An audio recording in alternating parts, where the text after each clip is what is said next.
আরামবাগে মুখ্যমন্ত্রী আসছেন, মাটির বস্তা দিয়ে বাঁধের ফাটল বোঝাতে প্রশাসনের সে কি তৎপরতা। মানুষ কিন্তু স্বস্তিতে নেই। আরামবাগ পৌরসভার পশ্চিম পাড়ে কালীপুর 12 এবং 18 নম্বর ওয়ার্ড আজীবন বন্যা কবলিত এলাকা। অন্য পাড়ে বাঁধের গা ঘেঁষে আরামবাগ পৌরসভার প্রশাসনিক কার্যালয়, মহকুমা শাসকের কার্যালয়, আদালত, লায়ন্স ক্লাবের চক্ষু হসপিটাল, অসংখ্য স্কুল ও গার্লস কলেজ, ব্যাংক এবং প্রয়াত শিল্পপতি বিকে রায়ের নানান ব্যবসায়িক প্রতিষ্ঠান ও অসংখ্য মানুষের বসবাস এবং 19টা ওয়ার্ডের বাকি সমস্ত ওয়ার্ড। হ্যাঁ, মাছ দিয়ে বয়ে চলেছে দ্বারকেশ্বর নদ। দ্বারকেশ্বর নদের পাড়ে বাঁধের অবস্থা খুবই সঙ্গীন। যত্রতত্র ধস নেমে আর শেয়াল ও ইঁদুরের গর্তে ভরে গিয়ে কার্যত বাঁধ এবং বাঁধ রাস্তা দুই বিপজ্জনক অবস্থা। ইরিগেশন দপ্তর সব জানে, কিন্তু বন্যা না এলে এই দপ্তরের কোনো ধরনের দায়বদ্ধতা চোখেই পড়ে না। অথচ বিগত বন্যায় এই বাঁধের বেশ কয়েকটি জায়গায় ফাটল দিয়ে জল ঢুকে বাঁধ ভেঙে আরামবাগ কীভাবে জলমগ্ন হয়েছিল, কি করুণ পরিস্থিতি তৈরি হয়েছিল, সে অভিজ্ঞতা অনেকেরই আছে। প্রচুর ক্ষয়ক্ষতি হয়েছে, তবু হুঁশ ফেরেনি এই দপ্তরের। আগামীকাল বন্যা পরিস্থিতি সরেজমিনে দেখতে আসছেন স্বয়ং মুখ্যমন্ত্রী শুভেন্দু অধিকারী। এদিকে এই খবর হতেই ইরিগেশন দপ্তরের সে কি তৎপরতা। মাটির বস্তা দিয়ে স্লুইস গেটের পাশে নড়বড়ে বাঁধ মেরামত করার সে কি চেষ্টা। সাধারণ মানুষজন কিন্তু মোটেই স্বস্তিতে নেই। তারা চাইছেন দ্বারকেশ্বর নদের জলস্তর যেন আর বৃদ্ধি না পায়, বন্যা থেকে আরামবাগ বাঁচুক।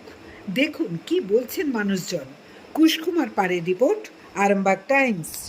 আরামবাগের সর্বপ্রথম NABH মান্যতাপ্রাপ্ত নার্সিং হোম এবং NABL মান্যতাপ্রাপ্ত প্যাথোলজি এবং আয়ুষ্মান ভারত প্রকল্পের সুবিধা প্রদানকারী নার্সিং হোম সম্মুক্তা হেলথ কেয়ার বিগত 11 বছর ধরে আপনাদের বিশ্বাসের সঙ্গী। ঠিকানা বসন্তপুর মোড়, আরামবাগ, হুগলি।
দাদা, এই মুহূর্তে আরামবাগের যে দ্বারকেশ্বর নদের ধারে দেখতে এসছেন আপনারা, বন্যা দেখতেছেন, জল বাড়ছে না কমছে?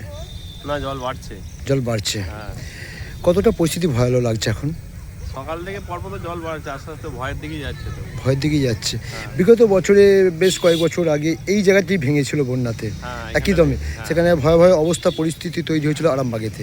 সেই দিক থেকে কি একটা আতঙ্ক লাগছে? হ্যাঁ, আতঙ্ক তো লাগবেই, পরপর জল বেড়ে যাচ্ছে। কালকে যে পৌরসভা থেকে মাইকিং করছে সেটা তো আরও একটা আতঙ্ক ছড়িয়েছে।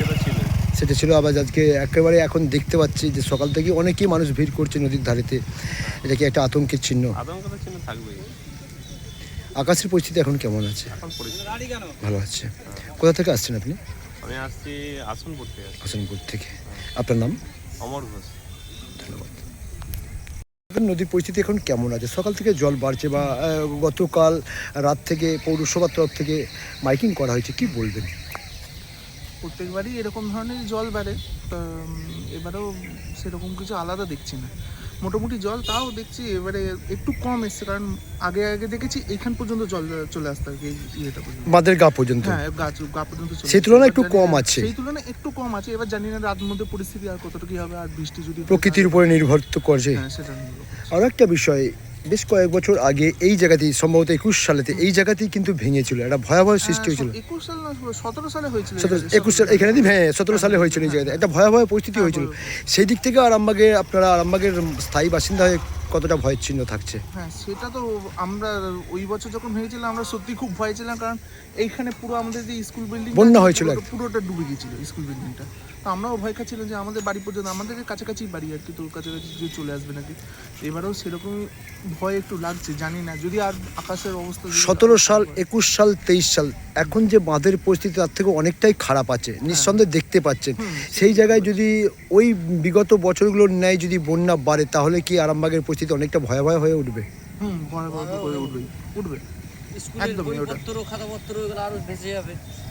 সেটাই শুধু নয়, মানে আমাদের আশপাশের বাড়িগুলো সব হয়ে যাবে একদম, মানে প্রপার আরামবাগে বন্যা হওয়া মানে আমাদের আরামবাগ টাউন মানে আরামবাগটা পুরোটাই একেবারে জনবিচ্ছিন্ন হয়ে যাবে। হ্যাঁ, ওই দিকটাতেও মানে আমি দেখলাম সকালবেলায় যে মানে ওই বাজারের পট্টি যেখানটা আছে সদরঘাটের ওখানটা, ওখানেও ভয়াবহ পরিস্থিতি, ওখানটা একটু ফাটল আছে, ওই বাঁধের অবস্থা ড্যামটায় ফাটল আছে।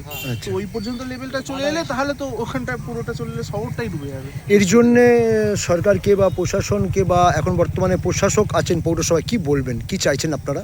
আমরা প্রত্যেক বছরই আমাদের একটু কিছু বৃষ্টি হোক বা না হোক আমাদেরকে এই ধরনের বিপর্যয়ের সম্মুখীন হতে হচ্ছে।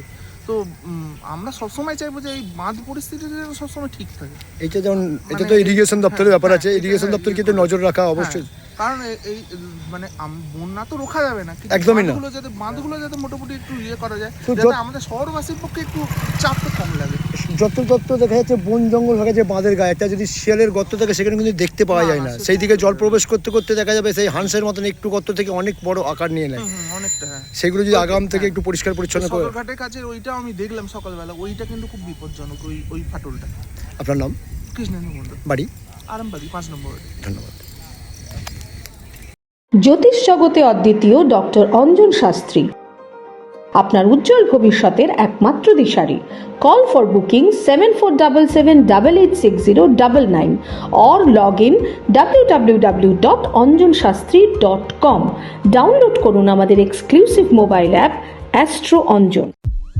বিশ্বাস শুধু একটা শব্দ নয়, এটা একটা পরিবারের নিশ্চিন্ততার নাম। আপনার দুশ্চিন্তা আমাদের চিন্তার কারণ, তাই ভরসা রাখুন সম্মুক্তা হেলথ কেয়ারে। এবার আরামবাগে 24 ঘন্টা অত্যাধুনিক কার্ডিয়াক ক্যাথল্যাব।